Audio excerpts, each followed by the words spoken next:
નમસ્કાર વિદ્યાર્થી મિત્રો, સ્વાગત છે આપ સર્વ વિદ્યાર્થી મિત્રોનું તમારી પોતાની YouTube ચેનલ ઓશન કોચિંગ ક્લાસીસમાં. વિદ્યાર્થી મિત્રો, નવનીત કંપની દ્વારા લોન્ચ કરવામાં આવ્યું છે વિકાસ પરીક્ષા લક્ષી અસાઇનમેન્ટ અને એનું સંપૂર્ણ સોલ્યુશન લઈને હું નિકુંજ સર તમારા માટે હાજર થઈ ચૂક્યો છું.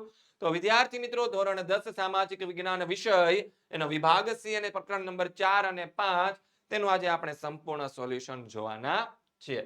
તો વિદ્યાર્થી મિત્રો, આ તમારી અસાઇનમેન્ટ બુક છે તે તમારી પ્રથમ પરીક્ષાની તૈયારીઓ કરવા માટે અતિ ઉપયોગી છે. તો આવી અતિ ઉપયોગી એવી બુકનું સોલ્યુશન મેળવવા માટે અથવા તો એ બુક ઘર બેઠા મેળવવા માટે કોન્ટેક્ટ નંબર તમને આપવામાં આવેલો છે 7046222254. ત્યાં જઈને તમે તેનો કોન્ટેક્ટ કરીને તમે ઘર બેઠા બુક મેળવી શકો છો. તો જોઈએ વિભાગ સી પ્રકરણ નંબર 4. એમાં પહેલો સવાલ છે કે અમીર ખુશરોનો પરિચય આપો.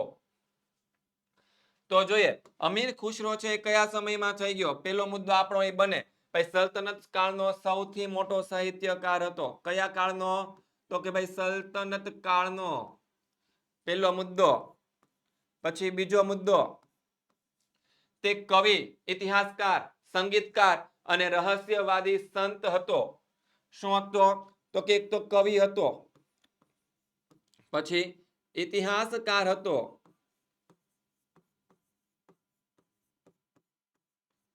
સંગીતકાર પણ હતો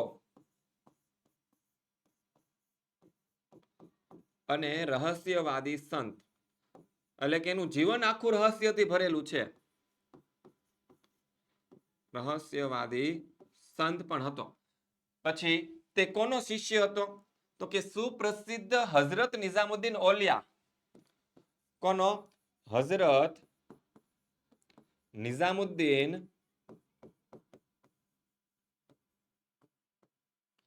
ઓલિયા તેનો તે શિષ્ય હતો. તે કઈ કઈ ભાષાનો જાણકાર હતો? તો કે સંસ્કૃત અને ફારસી ભાષાનો વિદ્વાન હતો. કઈ કઈ ભાષા? તો કે ફારસી ભાષા અને સંસ્કૃત ભાષાનો શું હતો? તો કે વિદ્વાન હતો.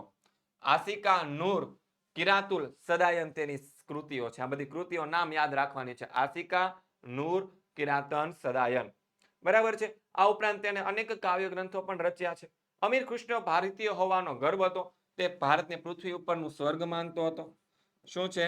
ભારતને શું માનતો હતો? તો કે પૃથ્વી પરનું સ્વર્ગ માનતો હતો. બરાબર છે. આગળ જોઈએ. આવી રીતે તમને હું શોર્ટ કરી દઉં છું. તેણે પોતાના પુસ્તકોમાં ભારતનું વાતાવરણ, તેની સુંદરતા, ઇમારતો, જ્ઞાન અને વિજ્ઞાનના ભારોભાર વખાણ કર્યા છે. ભારતને શું કર્યા છે? તેણે પોતાના ગ્રંથોની અંદર ભારતના શું કર્યા છે? તો કે વખાણ. શું કર્યા છે? વખાણ. કેવા કેવા વખાણ કર્યા છે? તો કે ભારતનું વાતાવરણ, ભારતની સુંદરતા, ભારતની ઇમારતો અને ભારતના જ્ઞાન વિજ્ઞાનના તેને વખાણ કર્યા છે. અને તે દ્રઢપણે માનતો હતો કે હિન્દુ ધર્મનું સારત્વ અનેક દ્રષ્ટિએ ઇસ્લામ ધર્મને મળતું આવે છે. શું છે? હિન્દુ અને ઇસ્લામનું સારત્વ. ઇસ્લામ ધર્મનું શું છે? સારત્વ છે. શું માનતો તો? બંને છે એક સિમિલર જેવા જ ધર્મો છે. બરાબર છે. દિલ્હી આજુબાજુના વિસ્તારમાં બોલાતી ભાષાને, હિન્દી ભાષાને પોતાની માતૃભાષા માનતો હતો. આગળનો ટોપિક શું છે? તો કે હિન્દવી ભાષા. આજે હિન્દવી ભાષા હતી તેને તે પોતાની માતૃભાષા માનતો હતો અને હિન્દવી ભાષામાં તેને અનેક ગ્રંથોની પણ રચના કરી છે.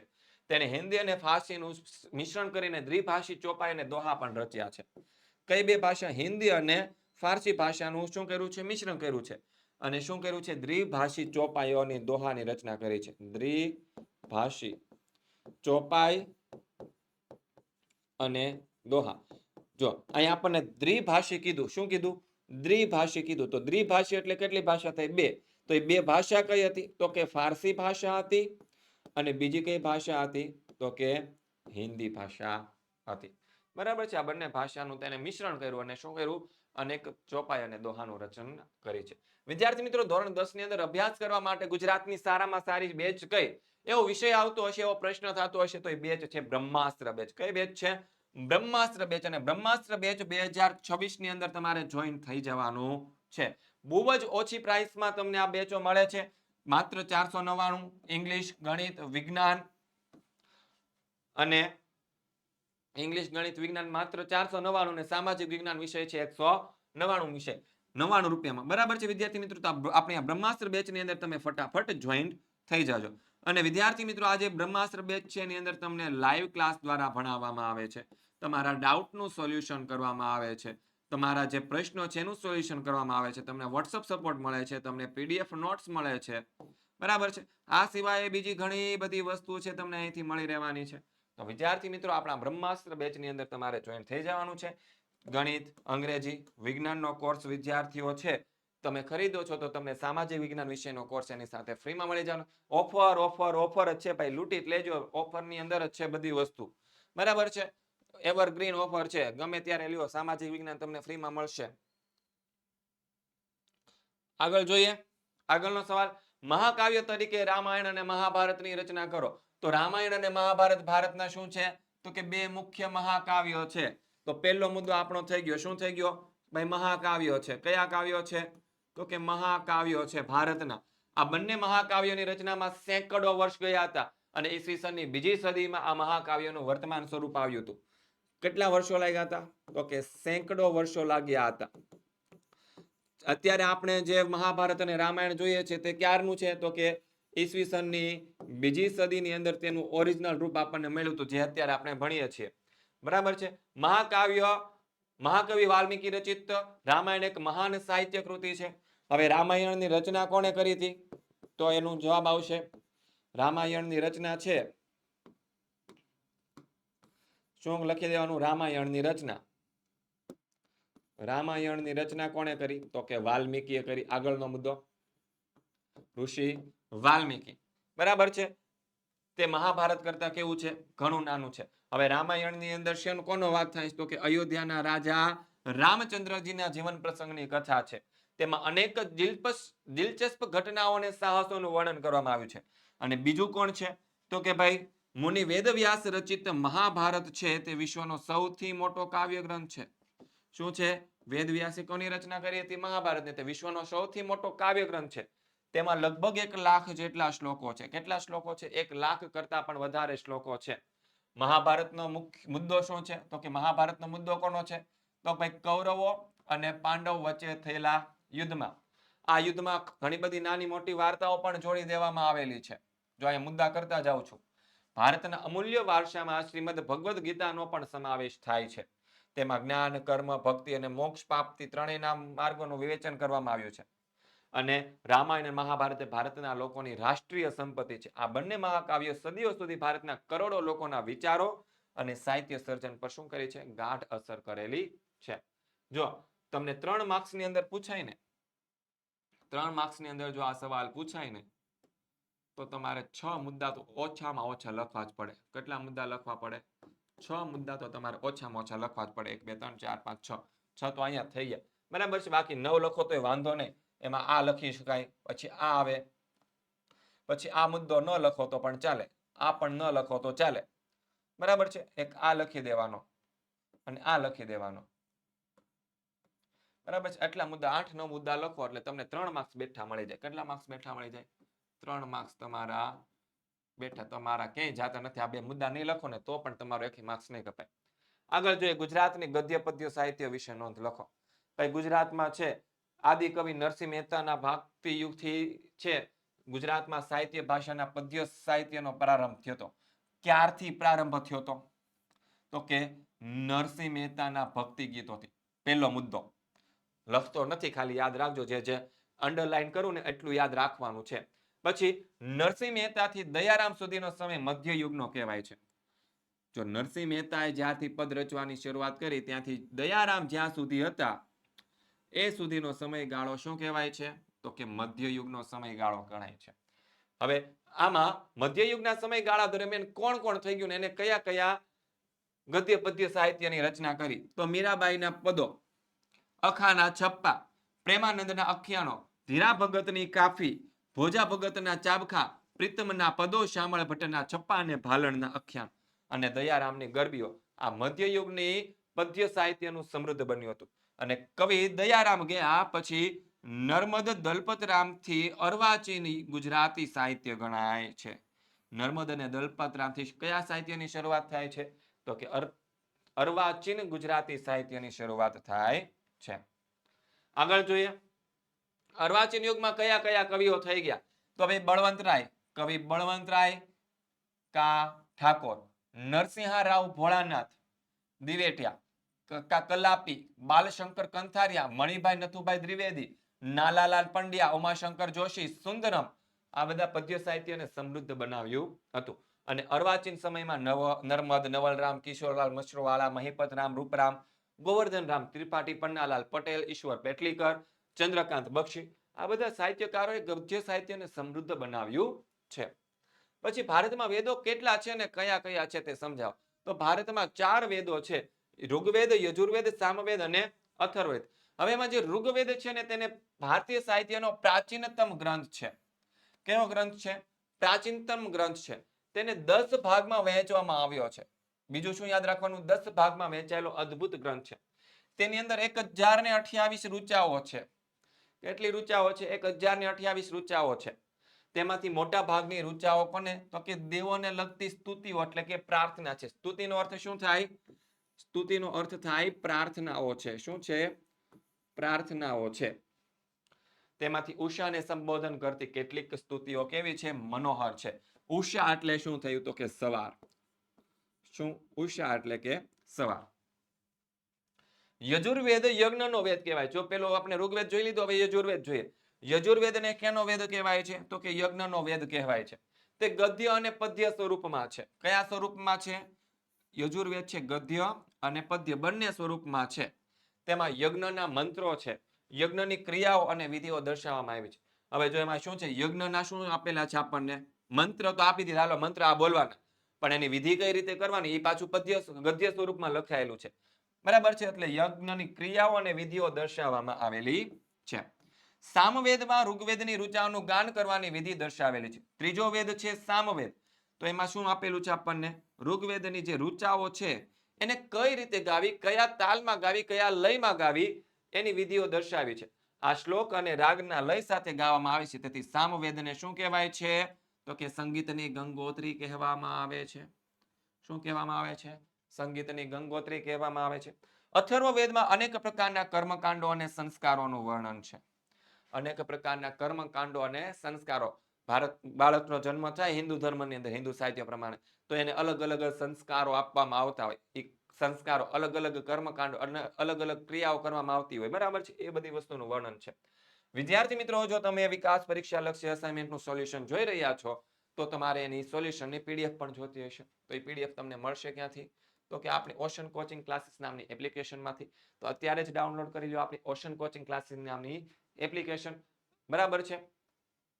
ત્યાંથી તમને પીડીએફ મળી જશે, અથવા તો નથી મળતી તો લિંક ડિસ્ક્રિપ્શનમાં આપેલી છે, ત્યાંથી તમે છે તે પીડીએફ જોઈ શકો છો. અને 70 46 22 22 54 આ કોન્ટેક્ટ નંબર ઉપર કોન્ટેક્ટ કરીને તમે વધારે માહિતી મેળવી શકો છો. હવે નીચેના ઐતિહાસિક વ્યક્તિઓનો પરિચય આપો. તો એમાં પેલું છે આર્યભટ્ટ છે. કોણ છે? આર્યભટ્ટ. આર્યભટ્ટને શું કહેવાય છે? તો કે ગણિત શાસ્ત્રના પિતા કહેવામાં આવે છે.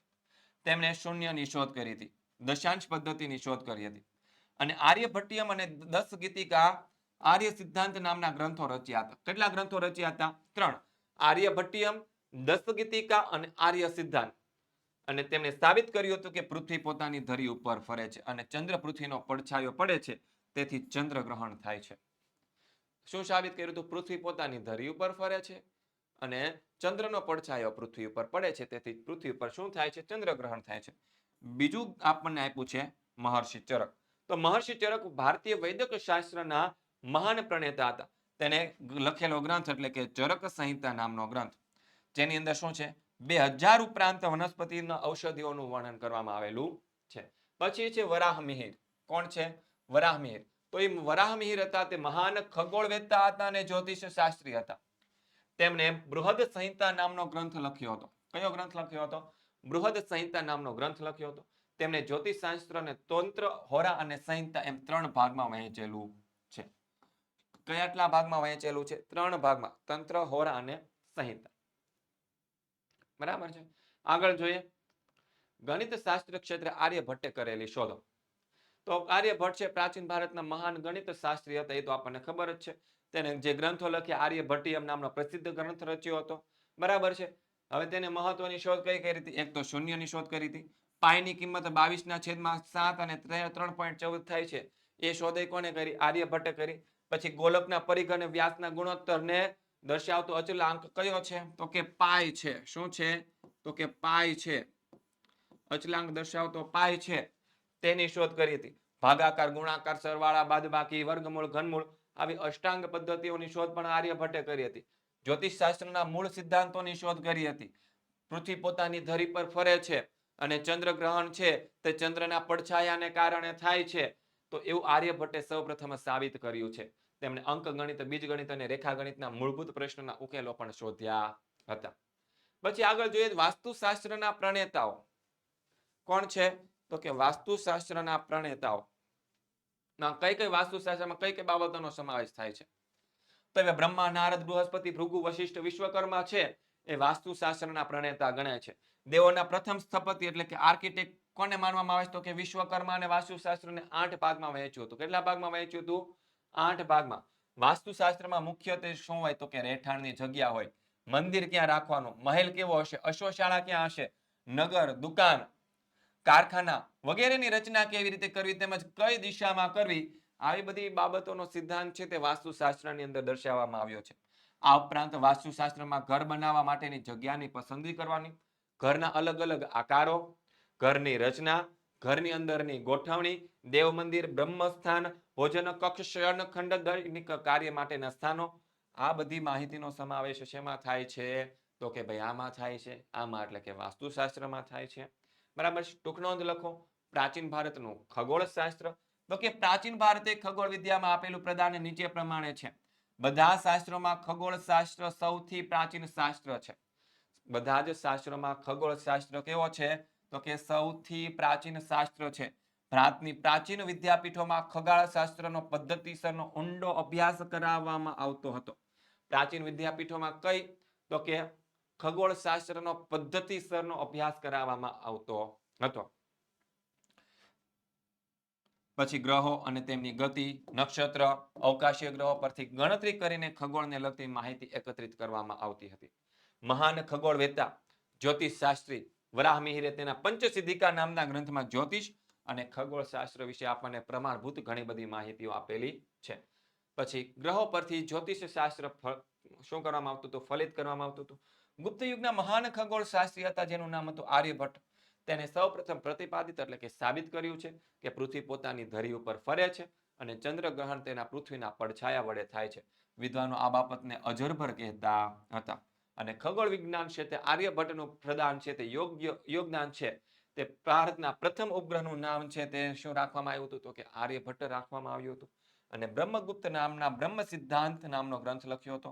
તેમાં તેમણે ગુરુત્વાકર્ષણના નિયમો પણ દર્શાવ્યા છે. બ્રહ્મગુપ્તના નામના વૈજ્ઞાનિક હતા. તેને બ્રહ્મગુપ્ત નામનો શું લખેલો છે? તો કે ગ્રંથ લખ્યો છે જેની અંદર શું છે? તો કે બ્રહ્મ સિદ્ધાંત નામનો જે લખેલો છે. પછી આગળ જે વિદ્યાર્થી મિત્રો તમારા માટે A1 ગ્રેડ લાવો છે તો તમારા માટે આવી રહી છે આઈએમપી બેચ. કઈ બેચ આવી રહી છે?